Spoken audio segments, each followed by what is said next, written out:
열왕기상 강의 10번째 시간으로 세상적 성공의 그림자라는 제목으로 말씀을 보겠습니다. 우리 1절은 이 솔로몬이 자기에게 맡겨진 모든 일을 다 마친 바로 성공적인 이야기로 시작합니다. 솔로몬이 여호와의 성전과 왕궁 건축하기를 마치며 자기가 이루기를 원하던 모든 것을 마친 때, 여러분, 어떤 사람에게 이런 평가가 내려졌다면 얼마나 성공적인 삶으로 이야기될 수 있을까요? 특별히 이 솔로몬은 하나님이 맡기신 계획하신 성전을 지었습니다.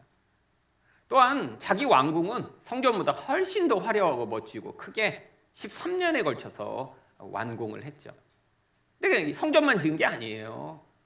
여기에 보면 자기가 이루기 원하던 모든 것을 다 마쳤다라고 합니다. 아마 영토 확장에 대한 꿈도 있었을 텐데 그것도 다 이루었고요. 주변에 있는 괴롭히던 모든 민족들도 다 평정했을 것입니다.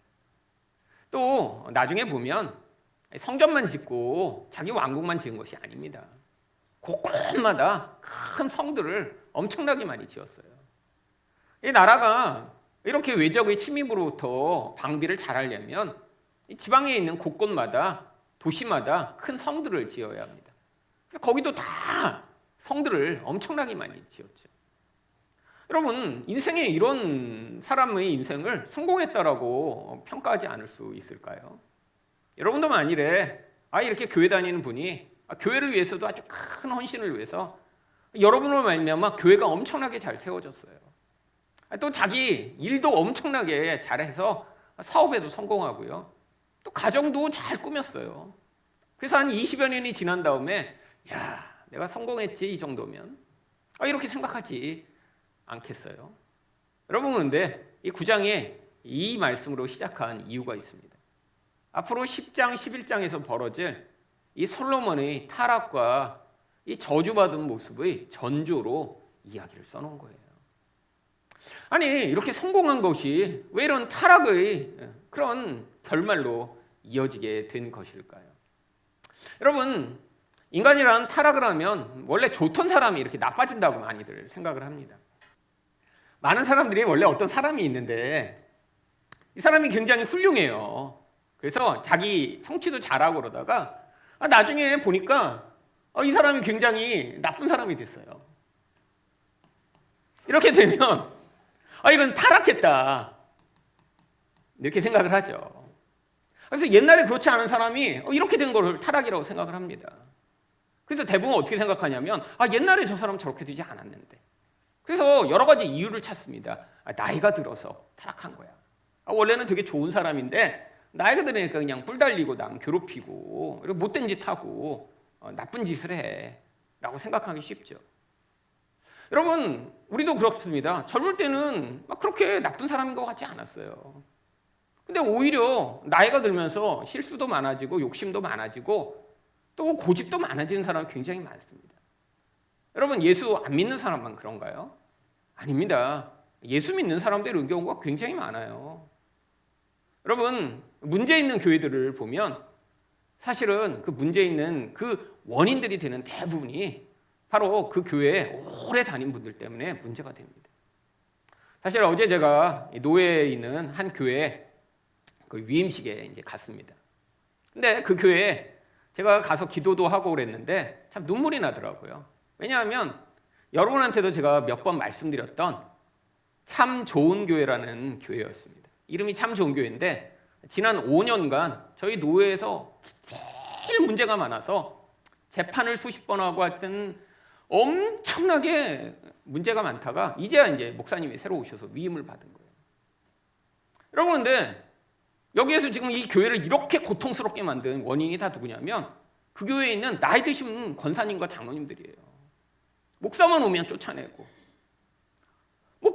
계속 싸움질하고, 심지어는 노회장님이 설교하러 갔는데 노회장님 강단에 올라가지 못하게 밖에서 그 장로님과 권사님들이 쫓아내갖고 노회장님이 수치를 당하고 쫓겨나오고.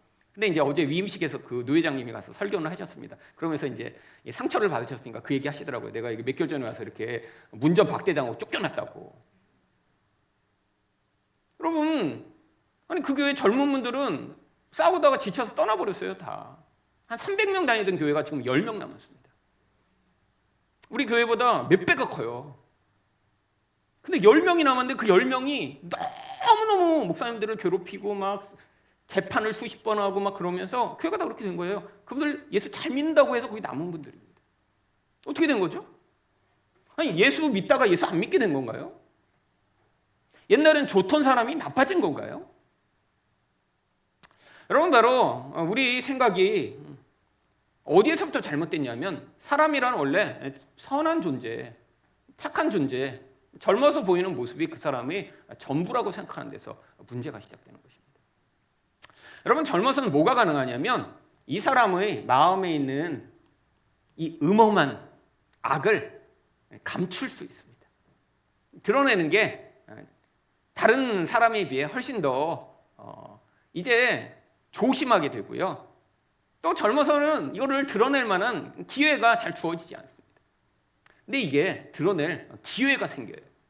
바로 솔로몬의 이야기가 인간 안에 있는 이 무서운 악이 어떻게 드러나고 나타나게 되는지를 보여주는 대표적인 예죠. 여러분, 이 솔로몬을 보면 나중에 어떻게 되나요? 솔로몬이 마음을 돌려 이스라엘의 하나님 여호와를 떠나게 돼요. 처음에 굉장히 좋던 사람이었습니다. 하나님이 마음을 따라 성전을 짓고 하나님이 마음을 듣겠다고 해서 하나님이 너무 기뻐하셔서 그에게 모든 지혜와 좋은 것을 주셨는데 나중에 하나님을 떠나고요. 결국은 어떻게 되냐면 결국 이제 하나님을 버리게 되죠. 여러분, 성경은 이것에 대해서 뭐라고 얘기하냐면 예수님이 이렇게 말씀하십니다. 무엇이든지 밖에서 들어가는 것이 능히 사람을 더럽게 하지 못함을 알지 못하느냐? 또 이르시되 사람에게서 나오는 그것이 사람을 더럽게 하느니라. 여러분, 인간이라는 존재가 원래 선하고 아름다운 존재였다가 나중에 나이가 들면서 어떤 영향력으로 말미암아 이렇게 추하고 더러운 존재가 된 것이 아닙니다. 여러분, 왜 솔로몬이라는 이 특별한 인물을 성경에서 보여주고 있는 것일까요? 여러분, 인간에게 이런 강력한 힘과 성공이 주어졌을 때 인간의 내면이 어떻게 반응하는지를 보여주는 대표적인 모습이죠. 여러분, 인간의 내면이라는 건 죄로 말미암아 무서운 자기 중심적 욕망을 가진 채로 존재합니다. 근데 이게 잘 표출이 안 돼요, 처음엔. 왜죠? 이 내면을 표출시키기 위해서는 조건이 필요해요. 어떤 조건이냐면 바로 내가 내 마음대로 해도 될 만한 그런 상황과 조건이 필요합니다. 여러분, 근데 인생 내내 우리는 제약을 받아요. 여러분, 아이가 태어났는데 내 마음대로 하면 어떡하죠? 엄마가 혼내죠. 아빠가 혼내고. 저도 저희 아버지한테 맨 처음 혼났을 때 아직도 수십 년이 지났지만 기억합니다. 한 4, 5살쯤 된 것 같아요. 그때 이 기억은 아무것도 없는데 딱 한 가지 기억나고 있어요. 아버지가 밥을 드시다가 물 좀 떠오라고 저한테 시키셨어요. 뭐 4, 5살짜리 꼬마한테. 근데 제가 그때 딱 아버지를 보며 싫어 이렇게 했는데 그날 뭐 하여튼 엄청나게 혼났던 것 같아요. 그래서 싫어한 이후의 기억은 없는데 그날을 생각하면 벌벌 떨려요. 뭔가 내가 싫었다고 했는데 뭐가 이렇게 막 날라오고 막 그런 것 같아요, 느낌상. 그래서 아직도 어려서는 아무 기억이 없는데 그날만 기억납니다. 그날만. 내가 싫어 그랬다가 뭔가 꽉 했던 그날. 여러분, 내 마음대로 했어요. 싫어. 그랬다가 어떻게 됐어요? 큰 코 다친 거죠. 여러분, 제약이 있습니다. 내 마음대로 못해요. 여러분, 나이가 들면 그럼 점점 내 마음대로 하나요? 여러분, 내 마음대로 하려다 계속 갈등이 벌어지는 거죠. 여러분, 근데 언제 내 마음대로 할 수 있죠? 힘이 주어지고 성공하면요. 아니, 솔로몬 정도 되면 내 마음대로 할 수 있어요. 내 마음대로. 솔로몬 정도의 그 정도의 성공과 솔로몬 정도의 그 정도의 능력이 있으면 그때 내 마음대로 하고요. 자기 원하는 대로 살 수가 있어요. 근데 우리가 다 원하는 거죠. 왜 이렇게 다 성공하고 싶죠? 왜 이렇게 부자 되고 싶죠? 지금이 나보다 더 나은 존재가 되길 원하죠? 다 우리 내면 안에 있는 내 마음대로 내가 꿈꾸는 삶을 살고 싶은 거예요. 근데 솔로몬이 그 모든 걸 내 마음대로 하는 삶이 되었더니 어떻게 됩니까? 내면에서부터 내 마음대로 살고자 했던 그 죄성의 그 무서운 자아가 점점 팽창해 폭발할 정도로 나타나기 시작한 거죠. 여러분, 성공에는 대가가 반드시 필요합니다. 여러분, 우리는 다 지금의 나보다 훨씬 멋진 존재가 되고 싶어요.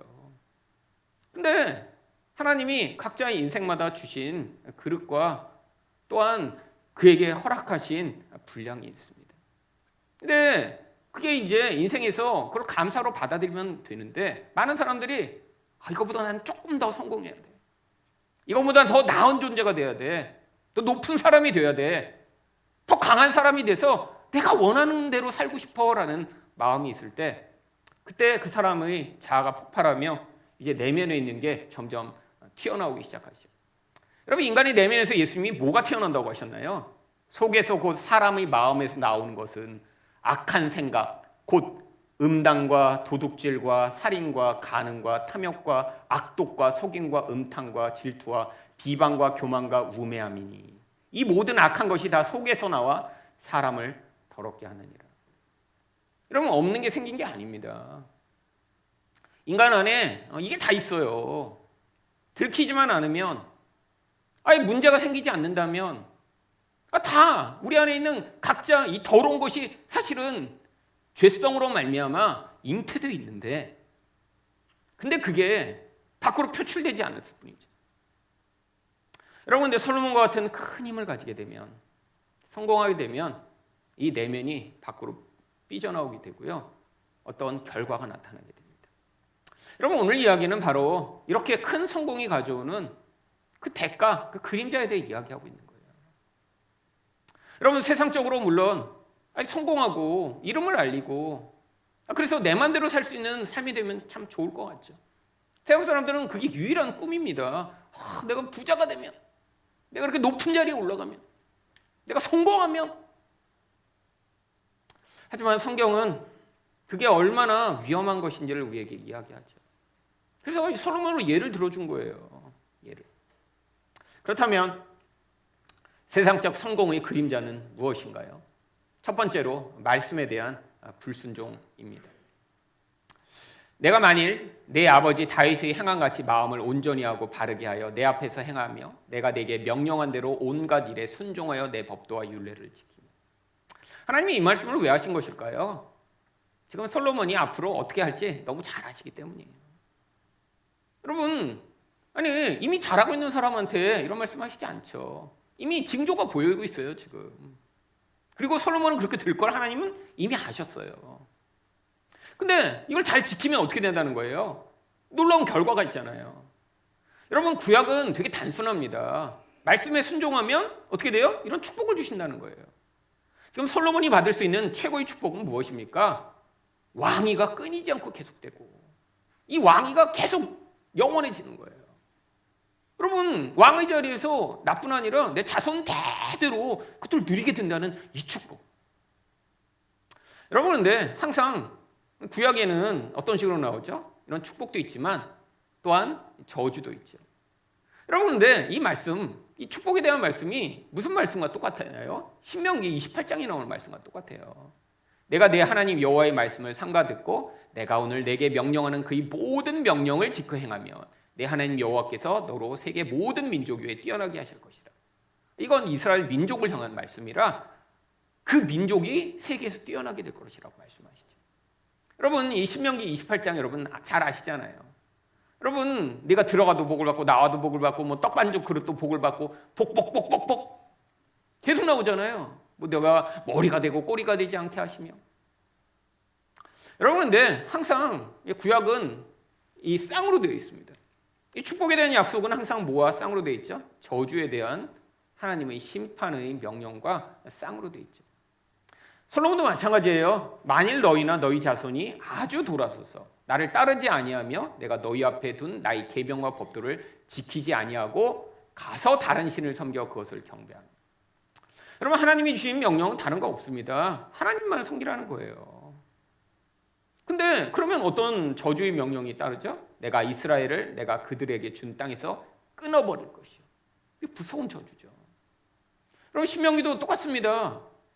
신명기 28장에 사실은 14절까지만 축복이 나오고요, 그 4배나 되는 내용이 저주에 대한 내용이에요. 15절부터 그 뒤에 계속해서 저주가 나오는데 바로 15절에 뭐라고 말씀하시나요? 내가 만일 내 하나님 여호와의 말씀을 순종하지 아니하여 내가 오늘 내게 명령하는 그의 모든 명령과 규례를 지켜 행하지 아니하면 이 모든 저주가 내게 임하며 내게 이를 것이니. 여러분, 솔로몬은 결국 어떻게 됐나요? 후자가 되어버렸습니다. 후자. 하나님이 뭐 많은 걸 요구하신 게 아니에요. 모든 거 다 주신 다음에 그 다음에 내 명령만 따르고 나만을 섬기면 영원히 왕위가 계속될 것이다. 우리가 볼 때 이게 솔로몬은 왜 이것도 못 지켜? 여러분, 그래서 한 사람이 아니라 이 이스라엘 민족을 가지고 우리에게 계속 하나님 말씀하신 거예요. 그런데 그 중에 더 현저하게 하나님을 향한 이런 노골적 우상 숭배로 반역하는 존재들이 있는데 그가 누구냐? 일반 사람이 아니라 우리가 볼 때 가장 성공한 것 같고 가장 강력한 힘을 가진 것 같은 사람이 더 많이 반역하고 더 노골적으로 타락하게 된다는 것입니다. 왜요? 바로 그 하나님 명령에 불순종하게 만드는 바로 이 내면이 이 외적인 힘과 함께 팽창하면서 자기도 그 힘을 저항할 수 없게 되어버리기 때문이죠. 여러분, 많은 사람들이 결국 일확천금을 꿈꿉니다. 여러분, 일확천금 중에 사실 가장 일반적인 일확천금은 뭘까요? 복권이죠, 복권, 로또. 지금도 뭐 매주 몇십 명씩 당첨이 되잖아요. 여러분, 근데 이 로또 당첨된 사람 치고 인생이 더 행복해지고 더 풍요로워진 사람은 100명 중에 1명도 안 됩니다. 왜요? 그 많은 돈을 어떻게 간수해야 될지를 배우지 못한 채로 갑자기 돈이 생긴 거예요. 그러니까 너무 많은 돈이 갑자기 생겨버리니까 그 돈의 힘이 그를 끌어가며 결국 통제할 수 없는 힘으로 말미암아 결국엔 가장 먼저 박살나는 게 가족 관계입니다.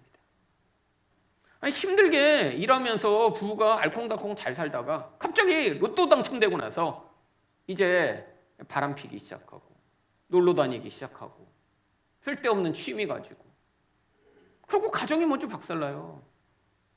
여러분, 자기 가정만 박살나는 게 아닙니다. 여러분, 주변에 누군가 아주 가까운 사람이 로또에 당첨됐다는 걸 안다고 생각해 보세요.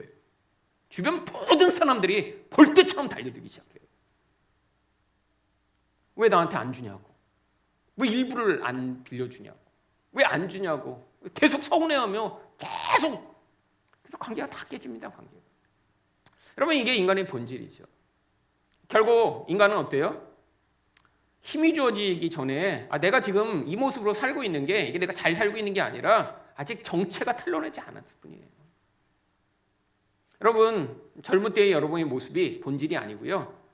그리고 여러분이 진짜 어떤 사람인가는 여러분이 성공했을 때, 힘을 가졌을 때 여러분의 정체가 드러나고요. 그리고 나이가 들면서 이제 더 이상 여러분이 이성으로 여러분이 힘을, 내면을 통제하지 못하는 상황이 될 때 여러분의 진짜 모습이 드러납니다. 여러분, 그래서 인간이 어때요? 결국 율법 행위에 있는 자들은 다 저주 아래에 있어서 죽을 수밖에 없어요. 여러분, 우리에게 하나님을 끝까지 사랑하고 순종하라고 맡겨주시면 솔로몬이건 아니건 어떤 사람이 와도 다 불순종하게 죽을 수밖에 없다는 거예요. 여러분, 두 가지 길밖에 없습니다. 축복과 저주밖에 없는데 하나님이 복을 받으려면 한 가지 조건밖에 없어요. 어떤 조건이요? 항상 모든 말씀을 순종해야 되니까 불가능한 거예요. 그래서 하나님이 어떤 대안을 주셨냐면 바로 이 새 언약을 맺으시겠다고 약속을 주셨습니다. 내가 이스라엘 집과 유다 집에 새 언약을 맺으리라.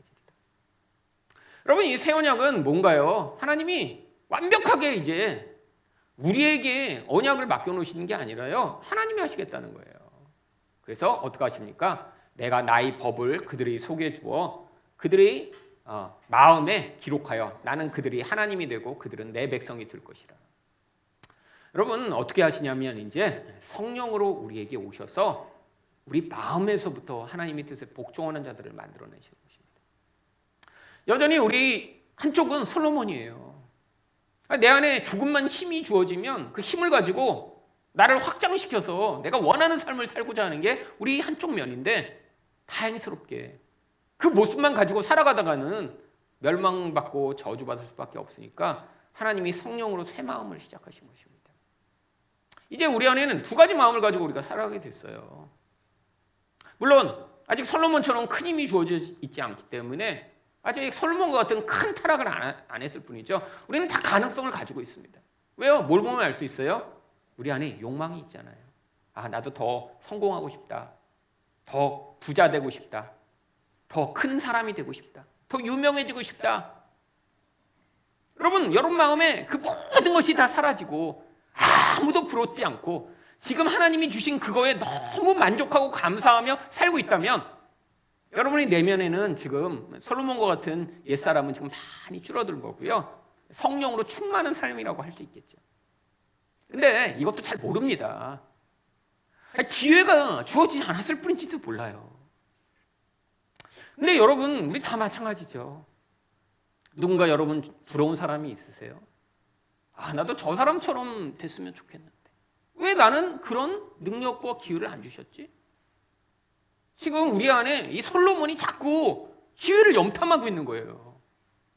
여러분, 이게 문제가 어떤 문제가 있는 줄 아세요? 솔로몬처럼 이런 큰 힘을 받는 사람은 아주 드뭅니다. 제가 볼 때 여기 있는 분이 갑자기 막 대박을 치거나 막 신문에 여러분이 얼굴이 나오거나 이런 가능성은 제가 없을 것 같아요. 이미 뭐 거의 정해지셨습니다. 다. 그러니까 우리는 그렇게 갑자기 막 엄청나게 성공할 가능성은 별로 없잖아요. 그러면 어떻게 될까요? 우리 안에 이 솔로몬이 자꾸 불만족하게 만듭니다. 비교하게 만들어요. 아니, 이미 주신 게 너무 감사해요. 근데 그 감사를 감사로 받아들이지 못하게 만들고 원망하고 불평하게 만들어요. 아니, 내 삶에 하나님의 은혜가 없었다면 어떻게 되셨을까요? 여러분, 근데 여러분 주변 사람을 향해 그 감사가 있으신가요? 여러분, 이 불만의 본질이 근원에서 나오기 때문에 이 불만이 사람을 향해 표출되면요, 가족들도요 끊임없이 비난하고 공격하게 되어 있습니다. 왜? 내 마음에 차지 않으니까. 여러분, 이런 사람들은 어떻게 돼요? 끊임없이 다른 사람들을 찾아봅니다. 더 멋져 보이는 사람, 더 돈 많이 버는 사람, 더 착해 보이는 사람. 그러니까 옆에 있는 사람이 더 자꾸 불만족스럽게 보이는 거예요. 아니에요. 하나님이 여러분에게 가장 맞는 사람을 주신 것입니다. 그러면 얼마나 감사해요. 결혼 못할 뻔한, 저는 감사합니다. 결혼 못할 뻔한 제가 이렇게 결혼하고 이렇게 산다는 것 자체도 너무 감사하죠. 근데 만약에 제가 다른 사람과 비교하기 시작하면 그러면 무슨 감사가 있겠어요? 상황도 그렇죠. 생각해보세요. 사람도 불만족스럽고 상황도 불만족스럽다면, 끊임없이 다른 걸 그래서 바라본다면 이거 심각하잖아요. 여러분, 우리 안에 있는 이 죄성을 하나님이 그래서 바로 하나님의 그 은혜로만 우리가 이 솔로몬적 죄성에서 벗어날 수 있게 예수 그리스도로 말미암아 새 마음을 시작하신 것이죠. 여러분, 그래서 예수님이 새 언약을 어떻게 시작하셨나요? 저녁 먹은 후에 잔도 그와 같이 하여 이르시되 이 잔은 내 피로 세우는 새 언약이니 곧 너희를 위하여 붓는 것이라. 여러분, 우리 안에는 아무런 좋은 게 없습니다. 그래서 예수님이 피로 말미암아 저주를 대신 받으시고 우리를 이 무서운 불순종의 죄악으로부터 벗어나게 하신 거예요. 여러분, 우리도 다 가능성을 가진 존재들입니다. 근데 우리 안에 하나님이 새 마음을 시작하셨다면 우리 안에서 결국 이 솔로몬과 같은 마음이 자꾸 잘못된 것이구나 깨달음이 있고요. 한편으로 하나님, 내 안에서 이 새 마음으로 말미암아 하나님의 뜻에 순종하는 마음을 허락해 달라는 마음이 여러분 안에서 새롭게 생기시겠죠. 여러분, 예수 믿는다는 건 그래서 이 두 가지 마음이 끊임없는 싸움입니다. 여러분, 솔로몬이 하나님을 영화롭게 하려고 성전을 지었지만 한편에서는 자기를 영화롭게 하고자 자기 집을 더 크게 지은 것처럼 끊임없는 마음으로 싸우는 거예요. 여러분, 결론이 뭔가요? 바로 복음으로 끝납니다. 그래서 솔로몬이 이렇게 우상 숭배하고 하나님을 떠났더니 하나님이 버리시고 지옥에 보내셨나요? 아니에요. 하나님이 그런 솔로몬마저도 구원해 주시는 하나님이심을 성경이 보여주죠. 여러분, 전도서에서 솔로몬이 뭐라고 고백하나요? 내가 인생에서 하고 싶은 거 다 해봤다. 결론이 뭐예요? 근데 헛되다. 헛되다. 그리고 전도서 마지막을 뭐라고 마무리하나요? 오직 여호와를 경외하라. 여러분, 우리에게도 하나님이 이 낭비할 시간을 주시지 않고 이것들을 보여주신 게 이 순종이 정말 중요한 것이구나. 내가 더 싸워야겠구나. 이 솔로몬적 죄악을 내가 십자가에 못 박고 내 안에서 새 사람이 하나님의 뜻에 순종하여 살아가는 그 은혜를 누리고자 여러분이 기도하실 때 하나님이 우리 안에 있는 이 추하고 더러운 모습을 하나님이 제거하시고 여러분이 나이가 들수록 더 아름다운 모습의 하나님의 사람으로 드러나시기를 예수 그리스도 이름으로 축원드립니다. 두 번째로 세상적 성공의 그림자는 무엇인가요? 사람들의 도구화입니다. 여러분 영적으로 본질 안에서 잘못되기 시작하면 반드시 나타나는 결과가 사랑의 관계가 깨지는 거예요. 물론 가장 가까운 관계부터 깨집니다. 근데 이 솔로몬처럼 성공하고 힘이 많고 왕이 되면요, 이 단위가 커요. 단위가 그냥 옆에 있는 뭐 아내 괴롭히고 뭐 남편 괴롭히고 뭐 자식들 힘들게 하고 이 정도가 아니라 국가 단위로 영향을 미칩니다. 여러분 솔로몬이 엄청나게 큰 은혜를 사실 받았어요. 누구로부터요? 솔로몬이 두 집 곧 여호와의 성전과 왕궁을 20년 만에 건축했어요. 근데 어떻게 건축할 수 있었죠? 바로 두로왕 히람이 20년 동안 도와줬습니다. 20년. 여러분 이 성전 건축하는데 제일 중요한 두 가지 재료가 하나는 백향목이랑 하나는 황금이에요. 근데 이 두로 북쪽에 레바논이라는 땅이 있어서 거기서 이 백향목을 무한대로 공급해줬고요. 20년 동안. 이 두로는 전 세계의 중개 무역의 중심지였기 때문에 황금을 엄청나게 모아다가 계속 공급해준 거예요. 그래서 얼마나 많은 황금을 줬는지 성전을 다 황금으로 도배를 했습니다. 그랬는데 이렇게 도와준 히람한테 솔로몬이 나중에 20년을 다 마치고 나서 어떻게 반응하죠?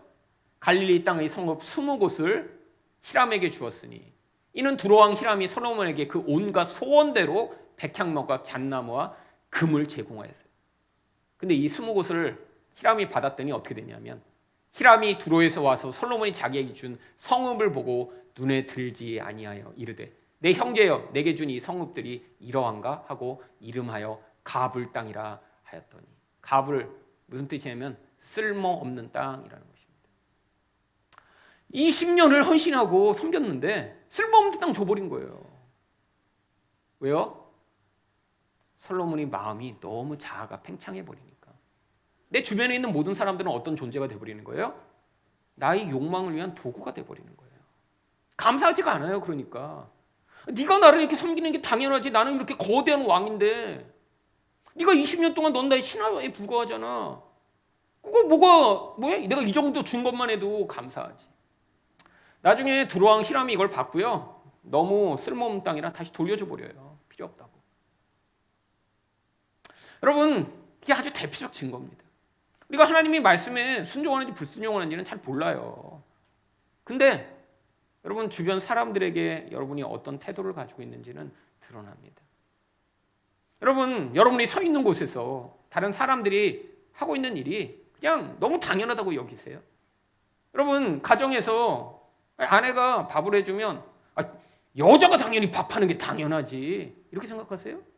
아니면 매 끼니마다 너무 감사합니다 눈물을 흘리며 드시고 계신가요? 우리 자녀들은 뭐 그럴 수 있죠. 여러분 자녀들 막 밥 해주면 어마마마 감사합니다 이러고 밥을 먹어도 또 문제예요. 그렇잖아요. 집에서 밥 먹는데 막 밥 먹을 때보다 눈물을 흘리며 엄마 얼마나 구박받고 매 맞았으면 밥 한 끼 먹는다고 그러겠어요. 이것도 문제죠. 이건 이상한 가정이에요. 하지만 너무 당연하게 여기는 거 이거 문제 아니에요? 여러분 누군가 지금 남편이 밖에서 그렇게 힘들게 그렇게 일을 하고 있는데 남자니까 당연히 돈 벌어야지 이렇게 여기는 거 이거 심각한 거 아니에요? 여러분 근데 마음이 그냥 변해버립니다. 너무 당연해져 버려요. 남자니까 돈 벌고 여자니까 집안일하고. 아니 근데 은혜를 받고 있으면서도 20년을 은혜를 받았는데 기껏해서 쓸모없는 땅 줘버리는 이런 태도. 여러분 그뿐 아닙니다. 자기를 위해서 이제 자아가 확장되니까 어떻게 돼요? 자기에게 있는 모든 국고성과 병거성들과 마병의 성들을 건축하고. 여러분 옛날에 이 성 건축하는 건 그냥 사람을 갈아 넣어야 돼요. 뭐 기계가 있어요? 도구가 있어요? 그냥 사람이 다 하는 건데 모든 것을 새롭게 건축한 거예요. 왜? 내가 거대해야 되니까. 그러니까 어떡합니까? 이 건축을 위해 그 땅에 있던 모든 이스라엘 백성이 아닌 사람들을 다 노예로 만들어버린 거예요. 여러분, 당시에 이스라엘에 가나안 땅에 들어갔는데 모두를 다 죽이지 못했습니다. 그 땅에 살아있던 사람들이 엄청나게 많았죠. 그리고 이스라엘 백성이 엄청나게 지금처럼 이렇게 모든 땅에 살고 있는 건 아니니까요. 그냥 같이 살고 있었어요. 근데 그 모든 사람들의 힘이 있으니까 다 노예로 만들어버려요. 여러분, 그 땅에 살고 있는 이스라엘 민족은 그렇게 많지가 않았습니다. 수백만 명을 노예로 만들어버린 거예요. 왜? 내 성 지으려고. 여러분, 이게 무서운 성공의 그림자입니다. 여러분, 우리는 물론 이렇게 성공해서 누군가를 이렇게 다 노예로 삼고 이러지는 못하죠. 그렇잖아요? 이거 여러분 집에 노예가 있으세요? 우리는 그렇게 할 수는 없습니다. 근데 우리는 주로 어때요? 내 가까운 사람에게 우리가 어떻게 대하는지. 여러분, 이걸로 우리의 모습이 드러나죠. 여러분, 직장에서 여러분과 함께 일하는 사람에게 어떻게 대하는지. 물론 높은 사람한테는 다 잘하죠. 여러분, 직장에서 여러분이 직원인데 사장님한테는 잘하겠죠, 당연히. 근데 주로 아랫사람과 내 동료에 대한 태도로 나타납니다. 여러분, 인간이 자아가 팽창한다는 건, 성공한다는 건 너무 무서운 일이에요. 차라리 성공하지 않는 게 나아요. 그래서 성공하면 대부분 이렇게 돼버립니다. 왜? 사람들은 나를 우러러보죠. 그만큼 내가 사람들을 좌지우지할 힘이 생기죠. 여러분, 이 그림을 보시면 어떤 사람이 떠오르시면 기본 상식은 가지고 계신 거예요. 예, 누가 그린 그림일까요? 피카소. 네, 피카소 맞습니다. 여러분, 이 20세기의 가장 유명한 화가고요. 이 피카소는 정말 살아생전에 엄청 성공했습니다. 여러분, 대부분의 화가들이요, 살아있을 때는 성공하지 못해요. 우리가 지금은 몇백억 원씩 하는 고흐 이런 그림이요. 그럼 고흐는 정말 빵을 못 먹어서 영양실조 걸려서 너무 고통했고요. 그러다가 죽었어요. 살아생전에는 아무도 인정하지 않았습니다. 근데 이 피카소는 살아생전에서부터 너무 유명해졌어요. 너무. 이 피카소가 남긴 작품이 5만 개 정도 된다고 그래요. 이 피카소 그림 가운데 비싼 건 수백억 원씩 합니다. 수백억 원. 싼 것도 몇억 원이에요. 아주 요만한 파나 같은 게 몇억 원씩. 그러니까 역사상 가장 많이 돈을 번 화가예요. 엄청나게 작품도 많이 남기고요. 여러분, 근데 문제가 있습니다. 그렇게 성공했더니요, 능력이 많았죠. 이 피카소를 만났던 모든 사람들이 다 불행해졌어요. 여러분, 유명하고 젊어서부터 그랬더니 여자들이 엄청나게 달라붙어왔고요. 이 피카소는 자기 주변에 있는 모든 여자들을 사실은 다 만났던 거의 대부분의 여자와 잠자리를 했다고 합니다. 그래서 이 피카소와 잠자리를 했던 여자의 수가 추정컨대 수백에서 많게는 수천까지 된다고 그래요. 근데 자기가 또 계속 결혼했거나 연인으로 데리고 있던 여자들이 7명이나 있었어요. 그래서 결혼도 2번이나 했고요. 결혼하지 않을 때는 사실은 7년, 10년씩 연인 관계를 맺던 여자들이 있었습니다. 근데 이 7명의 여인들을 그래서 영어로는 세븐 뮤즈라고 해서 7명의 뮤즈라고 불러요. 왜냐하면 이 여자들을 만날 때면 이 피카소의 그림의 화풍이 달라지기 시작합니다. 왜? 사랑에 깊이 빠졌으니까. 이렇게 유명한 사람과 사랑에 빠져서 이 여자들은 행복했을까요? 7명 중에 2명은요, 너무 고통스러워서 자살했고요. 또 2명은요, 정신병원에 입원했고요. 나머지 3명도 비참하게 살다가 죽습니다. 그림 하나만 팔면 수십억 원이었던 이 피카소가 자기 첫 번째 여인이 이혼하면서 위자료 달라고 그러니까 10원도 안 주고 쫓아내서요, 영양실조에 시달려다 죽었어요. 첫 번째 분이. 여러분, 자기 여인들만 그런 게 아니었습니다. 그 여인들은 결혼했거나 동거하는 동안에 이 피카소가 계속 여성 편력이 너무 심했기 때문에 계속 고통하다가 그러다 정신병에 걸리고 다 죽은 거예요. 이 피카소는 자기가 만나는 모든 여인들을 사실은 어떤 때는 쓰레기라고 불렀고요. 그래서 여자들은 고통받기 위해 태어난 존재라고 생각을 해서 고통을 안 하고 있는 것처럼 보이면 담뱃불로 여자들을 지졌다고 그래요. 그래서 이 피카소 사귀었던 많은 여인들이 몸에 수없이 많은 담뱃방을 가지고 있었습니다. 몸을 지져요. 피카소의 기본 생각이 뭐냐면 여자는 고통받아야 되는데 보니까 너무 행복해 보여요. 그러면 담배로 지지는 거예요. 피카소의 아들도 자살했고요. 그래서 여러분, 이 피카소를 이 손녀가 결국 이 피카소의 그림 10,000점을 물려받으며 나중에 이제 했는데, 이 손녀딸이 이 피카소에 대해 뭐라고 썼냐면, 나의 가족은 저 천재가 쳐놓은 덫에서 벗어날 수가 없었다. 자신의 작품 하나하나를 완성해 가는데 타인의 피를 필요로 했다. 나의 아버지, 오빠, 어머니, 할머니의 피, 나의 피. 그는 주변 사람들을 모두 황폐하게 만들었고 캄캄함으로 인도한 예술가였다. 사람을 살리는 화가가 아니라 죽음으로 이끈 사람, 그 이름 피카소. 이게 손녀딸이 쓴 거예요, 직접.